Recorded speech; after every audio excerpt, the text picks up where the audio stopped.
আসসালামু আলাইকুম। 5ই আগস্ট উপলক্ষে কি কি মেসেজ আছে এবং সামনে নির্বাচন সম্পর্কে কি মেসেজ আছে যদি একটু সবার উদ্দেশ্যে বলতেন। আউযুবিল্লাহি মিনাশ শাইতানির রাজিম বিসমিল্লাহির রহমানির রহিম। আমি হাফেজ মোহাম্মদ মঈনুদ্দিন, বাংলাদেশ জাতীয়তাবাদী কৃষক দলের কেন্দ্রীয় কমিটির অন্যতম সদস্য এবং সাবেক ছাত্রদল নেতা। 5ই আগস্ট যেটা যেটা বাংলাদেশের যে গণ অভ্যুত্থান ঘটেছে, এর পিছনে একটা বিশাল ব্যাকগ্রাউন্ড আছে। এটার মূল যে ঘটনাটা সেটা হলো যে বিগত 17 বছর যে ফ্যাসিবাদের যে একটা রাজত্ব ছিল বাংলাদেশে, এই রাজত্বে বাংলাদেশের সাধারণ মানুষ তাদের যে অধিকার, সেই অধিকারটুকু ঠিকমতো তারা বুঝে পায়নি। সেটার বিভিন্ন কারণ থাকতে পারে। কারণগুলোর মধ্যে অন্যতম হলো যে বাংলাদেশের সাধারণ মানুষ তাদের যে ভোটাধিকার, এই ভোটাধিকারটা কিন্তু সঠিকভাবে প্রয়োগ করতে পারেনি। স্বৈরাচার হাসিনা সরকার দিনের পর দিন শুধু ভোট নয়, তারা এই দেশের হাজার হাজার কোটি কোটি টাকা দেশের উন্নয়নের নাম করে দেশের বাইরে পাচার করেছে এবং বাংলাদেশের মানুষকে এক ধরনের জিম্মি করে এই সমস্ত কুকর্মগুলো করেছে। তো বিগত 17 বছর যেহেতু বাংলাদেশের মানুষ বিভিন্ন রকম সমস্যার মধ্যে জর্জরিত ছিল, স্বৈরাচার হাসিনা সরকার এগুলোকে কোনো কিছুই কর্ণপাত না করে একচাটিয়া ভাবে, একদম এককভাবে স্বৈরতান্ত্রিকভাবে দেশকে শাসন করেছে। এটার কারণেই জনগণের মধ্যে, বাংলাদেশের সাধারণ মানুষের মধ্যে এক ধরনের একটা মানে প্রতিশোধ নেওয়ার একটা চাহিদা ছিল সবার মধ্যেই।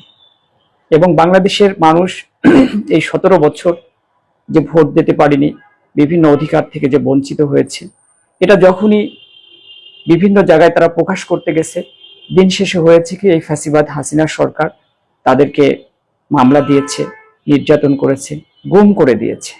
বিভিন্ন কারণে এই 5ই আগস্টের আমি মনে করি যে জন্ম হয়েছে।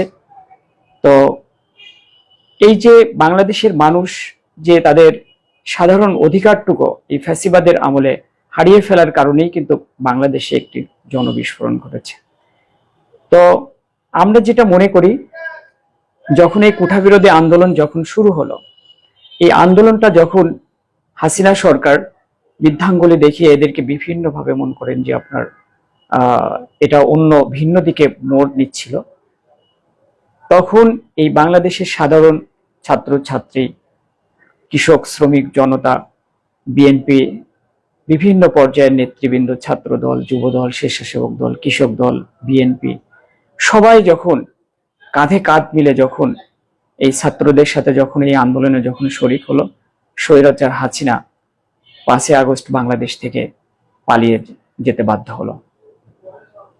এবং এই আন্দোলনে আমি মঈন বিগত 17 বছরের প্রত্যেকটি রাজনৈতিক কর্মসূচিতে আমি যতটুকু সম্ভব, যতটুকু পেরেছি, আমি কয়েকবার জেল খেটেছি, কয়েকটি মামলা আছে, এবং মিছিলের একদম প্রথম সারিতেই আপনারা আমাকে দেখতে পাবেন। এবং এই 5ই আগস্টের আগে যে জুলাই গণ অভ্যুত্থানের যতগুলো প্রোগ্রাম ছিল, এমন কোনো প্রোগ্রাম নাই যে সেই প্রোগ্রামে আমি নিজে রাজপথে থেকে আমি থাকিনি।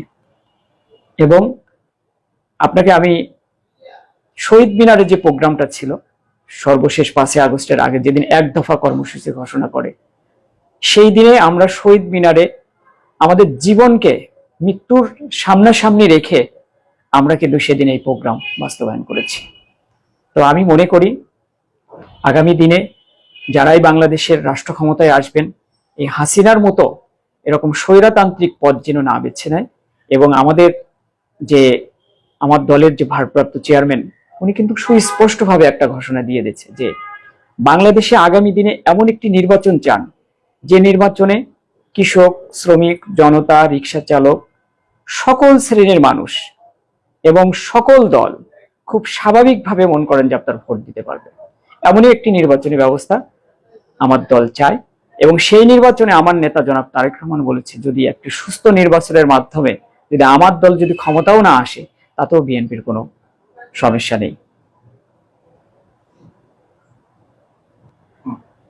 5ই আগস্টে গণ অভ্যুত্থান ঘটার পরে বাংলাদেশের সাধারণ মানুষের যে একটা প্রবল আশা ছিল যে বাংলাদেশের মানুষ হয়তো একটি সুন্দর ভবিষ্যৎ পেতে যাচ্ছে, কিন্তু আমরা কি দেখছি যে 5ই আগস্ট শেষ হয়ে গেছে প্রায় এক বছর হতে যাচ্ছে।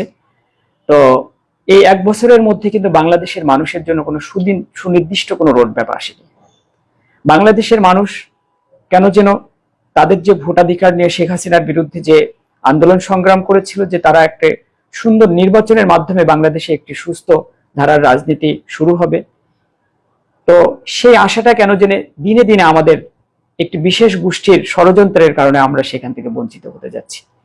এরকম একটি পালস অলরেডি জনগণের মধ্যে বিভিন্ন ধরনের কানাঘুষা শুরু হয়ে গেছে যে আগামী দিনে আসলেও কি বাংলাদেশে একটি সুনির্দিষ্ট একটি সুন্দর একটি নির্বাচন হবে কিনা, মানুষের মধ্যে একটা সন্দেহের দানা বাঁধতে শুরু করেছে। তো আমি যে জিনিসটা বলতে চাই সেটা হলো যে 5ই আগস্টের চেতনা নিয়ে আমি যে জিনিসটা বলতে চাই যে বাংলাদেশে যদি আগামী দিনে যদি একটি সুন্দর নির্বাচন যদি এই 5ই আগস্টের পরের যে সরকার এরা যদি সঠিকভাবে না দিতে পারে, তাহলে পরে হয়তো অচিরেই হয়তো বাংলাদেশে আবার নতুন করে কোনো একটি আন্দোলনের জন্ম নেবে, এবং সেই আন্দোলনে দিন শেষে কিন্তু হয়তো বাংলাদেশের পরিস্থিতিটাও একটু ভিন্ন দিকে যেতে পারে, এবং এখানে যারা ষড়যন্ত্রকারী এই ষড়যন্ত্রকারীরাই কিন্তু মনে করেন যে আপনার দিন শেষে লাভবান হবে, আমাদের কিন্তু ক্ষতি হয়ে যাবে।